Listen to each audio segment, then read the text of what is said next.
नमस्कार साथियों, मेरा नाम है रोहित सैडवाल और आप देख रहे हैं पपलाज एजुकेशन। तो दोस्तों, वीडियो में आगे बढ़ने से पहले मैं आपसे एक छोटी सी रिक्वेस्ट करता हूं। प्लीज़ आप हमारे चैनल पर पहली बार आए हैं तो प्लीज़ चैनल को ज़रूर सब्सक्राइब कीजिए और बेल आइकन को ऑन कीजिए ताकि आने वाली नोटिफिकेशन आप तक पहुंचती रहे। तो दोस्तों, आज हम बात करने वाले हैं दैनिक पाठ योजना।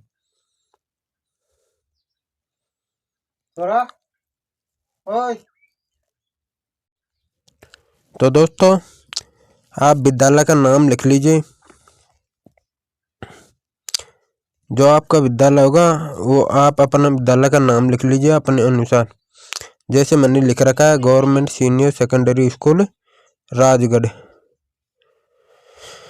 फिर छात्र अध्यापक में आप अपना नाम लिख लीजिए। जैसे मैंने लिख रखा है रोहित सैडवाल। विषय में आपको लिख लेना हिंदी। प्रकरण सर्वनाम।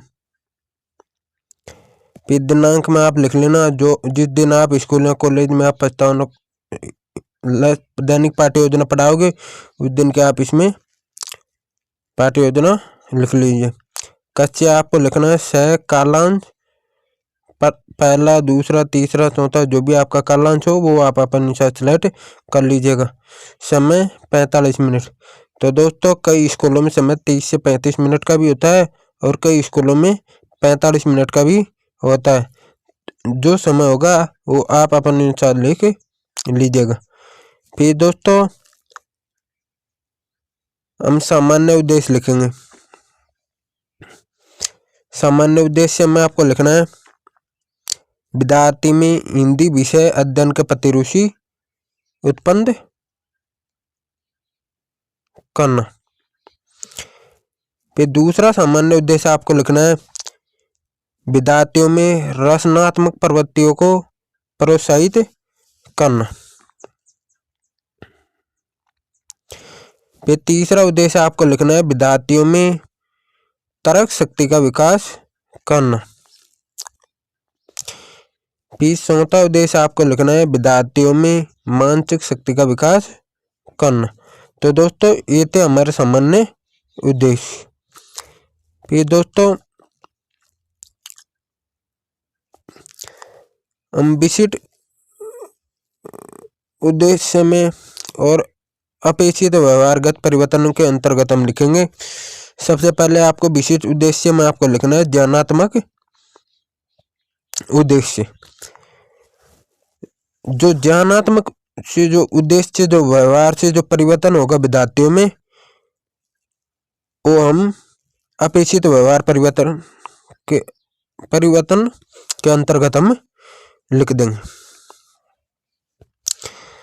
तो दोस्तों, ज्ञानात्मक के अंतर्गत आपको लिखना है 1 पॉइंट के अंतर्गत आपको लिखना है विद्यार्थी सर्वनाम का ज्ञान प्राप्त कर सकेंगे। यानी पहली बात तो वो बच्चा क्या कर सकेगा, सर्वनाम का ज्ञान प्राप्त कर सकेंगे। फिर दूसरा पॉइंट में आपको लिखना है विद्यार्थी सर्वनाम से संबंधित तथ्यों का ज्ञान प्राप्त कर सकेंगे। फिर अवबोधात्मक में आपको लिखना है विद्यार्थी सर्वनाम को स्पष्ट रूप से समझ सकेंगे। विद्यार्थी सर्वनाम को स्पष्ट रूप से समझ सकेंगे। फिर अवबोधात्मक में आपको दूसरा पॉइंट लिखना है विद्यार्थी सर्वनाम के निवारण की व्याख्या कर सकेंगे। विद्यार्थी यानी सर्वनाम की व्याख्या कर सकेंगे। फिर दोस्तों, तीसरा विशिष्ट उद्देश्य में आपको लिखना है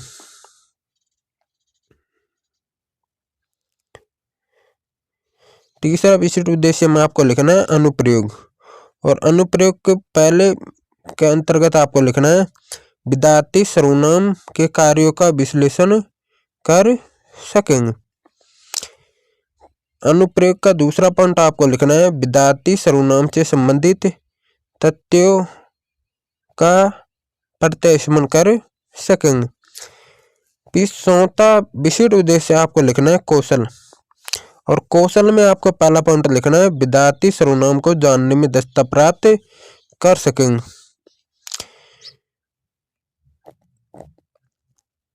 फिर दूसरा पॉइंट आपको कौशल में लिखना है विद्यार्थी सर्वनाम विद्यार्थी सर्वनाम के स्वरूप को मॉडल चार्ट द्वारा प्रस्तुत कर सकेंगे। अभी रुचि में आपको लिखना है विद्यार्थी सर्वनाम के कार्यों की जानकारी हेतु प्रश्न पूछेंगे।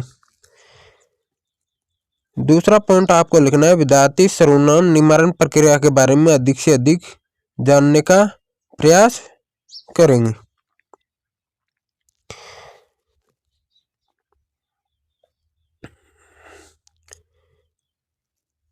फिर आपको अभिवर्ती में आपको लिखना है पहला पॉइंट विद्यार्थी सर्वनाम के कार्यों के बारे में अपनी भावना प्रकट कर सकेंगे। फिर दूसरा पॉइंट में आपको लिखना है विद्यार्थी सर्वनाम के निर्माण प्रक्रिया के संबंध में सकारात्मक दृष्टिकोण अपना सकेंगे। क्या अपना सकेंगे? दृष्टिकोण अपना सकेंगे।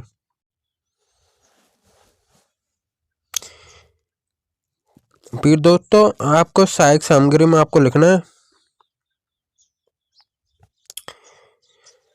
सहायक सामग्री के अंतर्गत आपको लिखना है श्यामपट, शोक, दस्तर, संकेतक, लपेट फलक आदि। जो भी सहायक सामग्री होगी वो आप इसको सहायक सामग्री के अंतर्गत लिख दीजिएगा। पूर्ण ज्ञान के अंतर्गत आपको लिखना है विद्यार्थी छात्र सर्वनाम के बारे में सामान्य जानकारी रखते हैं। क्या रखते हैं? सामान्य जानकारी रखते हैं। फिर दोस्तों हम आगे बढ़ते हैं प्रस्तावना प्रश्न पर। तो दोस्तों क्रम संख्या के अंतर्गत हम प्रश्नों की क्रम संख्या लिख देंगे और छात्र अध्यापक क्रिया के अंतर्गत हम प्रश्न लिख देंगे और विद्यार्थी क्रिया के अंतर्गत हम उत्तर लिख देंगे।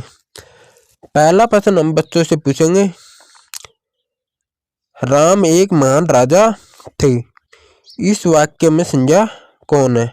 यानी राम एक महान राजा थे तो ये वाक्य होगा। तो इस वाक्य में संज्ञा कौन है? तो बच्चा बताएगा राम। क्या बताएगा? राम। दूसरा प्रश्न हम बच्चों से पूछेंगे राम महान राजा और एक व्यक्ति भी थे। इस वाक्य में वह किसके लिए प्रयोग हुआ? यानी वह किसके लिए प्रयोग हुआ है? तो बच्चा बताएगा राम के लिए। तीसरा प्रश्न हम बच्चों से पूछेंगे ऊपर वाले वाक्य में राम संज्ञा है तो वह क्या है? राम संज्ञा है तो वह क्या है? तो बच्चा बताएगा सर्वनाम। क्या बताएगा? सर्वनाम। चौथा प्रश्न हम बच्चों से पूछेंगे सर्वनाम के बारे में आप क्या जानते हैं? तो दोस्तों कोई भी बच्चा इसके बारे में जवाब नहीं दे पाएगा। सारे बच्चे मौन रहेंगे तो प्रश्न क्या हो जाएगा? समस्यात्मक। तो हम इसमें क्या लिखेंगे? समस्यात्मक ही लिखेंगे। फिर दोस्तों आपको उद्देश्य कथन लगाकर आपको लिखना है।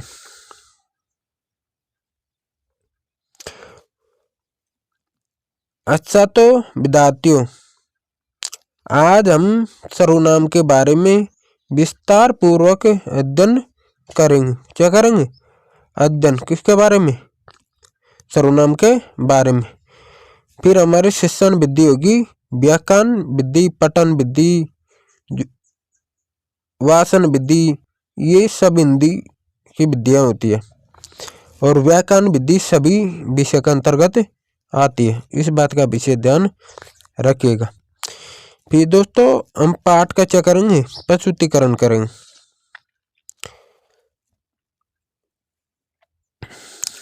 शिक्षण बिंदु के अंतर्गत आपको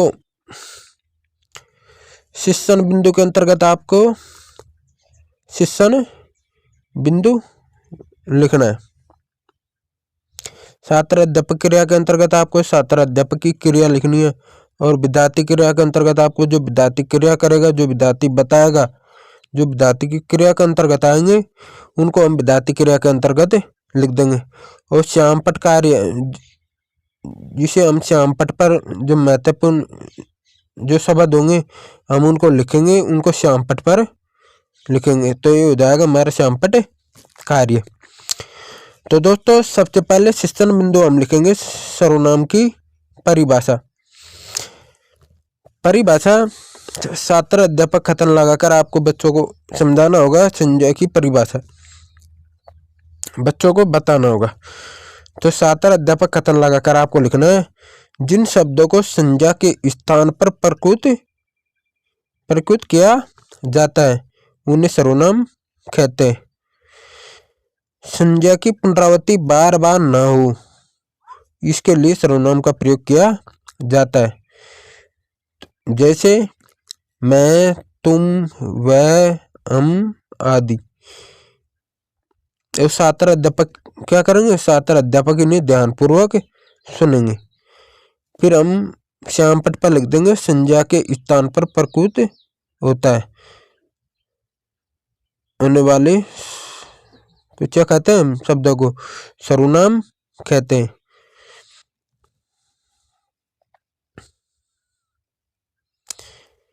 फिर हम अगला लिखेंगे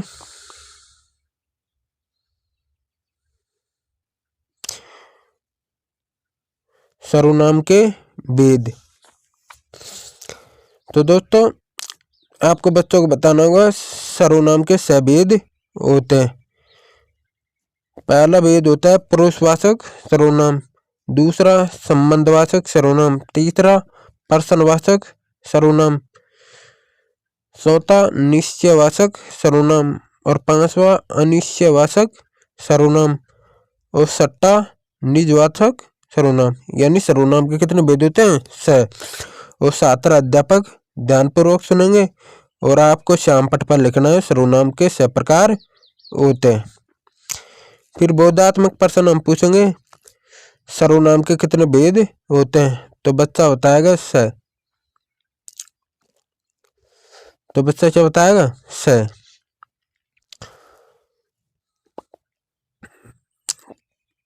फिर दोस्तों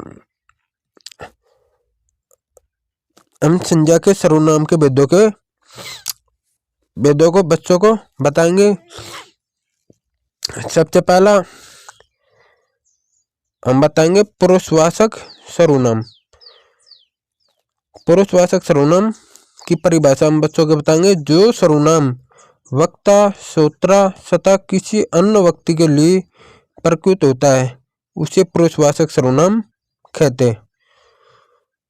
तो इसका उदाहरण होगा मैं, तू, वह। ये हम चामपट पर लिख देंगे। दूसरा सर्वनाम बच्चों को बताएंगे संबंधवाचक सर्वनाम की परिभाषा। जो सर्वनाम किसी दूसरी संज्ञा या सर्वनाम से संबंध दिखाने के लिए प्रकृत हो उन्हें संबंधवाचक सर्वनाम कहते हैं।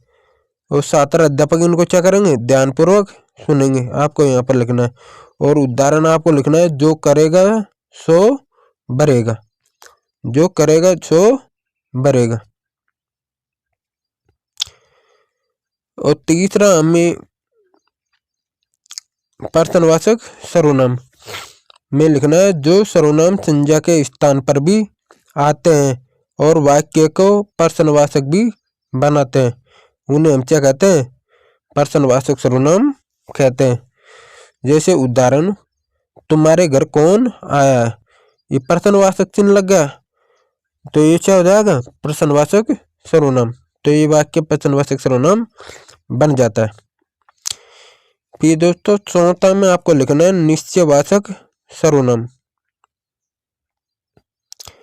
जो सर्वनाम निकट या दूर किसी वस्तु की ओर संकेत करे तो उसे निश्चयवाचक सर्वनाम कहते हैं। तो उदाहरण ये होगा यह किताब है, तो ये क्या हो जाएगा निश्चयवाचक सर्वनाम। फिर 5वें में आपको लिखना है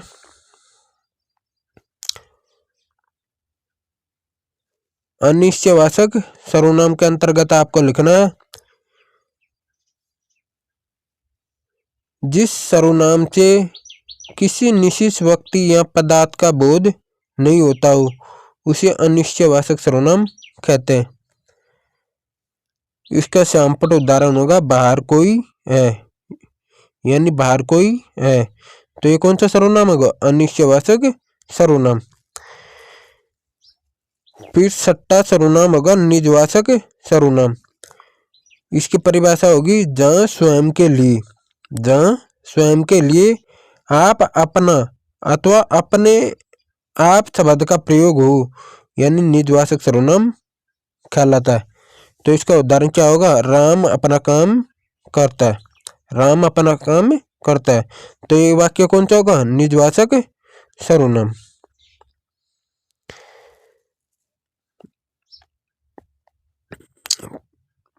फिर दोस्तों आपको बच्चों से 2 पुनरावृत्ति प्रश्न पूछने हैं और 2 मूल्यांकन प्रश्न और एक में आपको गृह कार्य देना। पुनरावृत्ति प्रश्न के अंतर्गत आपको पहला प्रश्न बच्चों से पूछना है सर्वनाम किसे कहते हैं। फिर दूसरा प्रश्न आपको बच्चों से पूछना है सर्वनाम के भेद बताइए। मूल्यांकन प्रश्न के अंतर्गत पहला प्रश्न आपको बच्चों से पूछना है संबंधवाचक सर्वनाम की विशेषता बताइए। दूसरा प्रश्न निश्चयवाचक सर्वनाम किसे कहते हैं। और गृह कार्य में आपको देना है सर्वनाम की परिभाषा को लिखकर उसके सभी भेदों की व्याख्या करिए। तो दोस्तों ये थी हमारी हिंदी के बारे में दैनिक पाठ्य योजना। तो दोस्तों ऐसी और लेसन प्लान देखने के लिए आप हमारे चैनल की प्ले लिस्ट में जाइए। वहाँ पर आपको हिंदी विषय के ऊपर बहुत सारी लेसन प्लान मिल जाएंगे। तो दोस्तों डिस्क्रिप्शन में मैं लिंक दे दूंगा प्ले लिस्ट की, आप वहाँ पर जाकर देख सकते हो। जो भी लेसन प्लान आपको अच्छा लगे उस लेसन प्लान के बारे में आप अपनी नोटबुक में बना सकते हो। तो दोस्तों आपको इसको बनाना है, वैसे आपको ऐसा नहीं देखना इसमें क्या है क्या नहीं है। तो दोस्तों दैनिक पाठ्य योजना ऐसे ही बनाई जाती है, इसी प्रकार बनती है और ये सबसे बेस्ट दैनिक पाठ्य योजना है। तो दोस्तों आशा करता हूँ, उम्मीद करता हूँ आपको वीडियो बहुत अच्छी लगी होगी। तो प्लीज़ चैनल को जरूर सब्सक्राइब कीजिए और वीडियो को लाइक ज़रूर कीजिए और अपने बीएड करने वाले साथियों के साथ में वीडियो को जरूर शेयर कीजिएगा। तो दोस्तों फिर हम आपसे मिलते हैं नेक्स्ट वीडियो के साथ में। जब तक के लिए जय हिंद, जय भारत।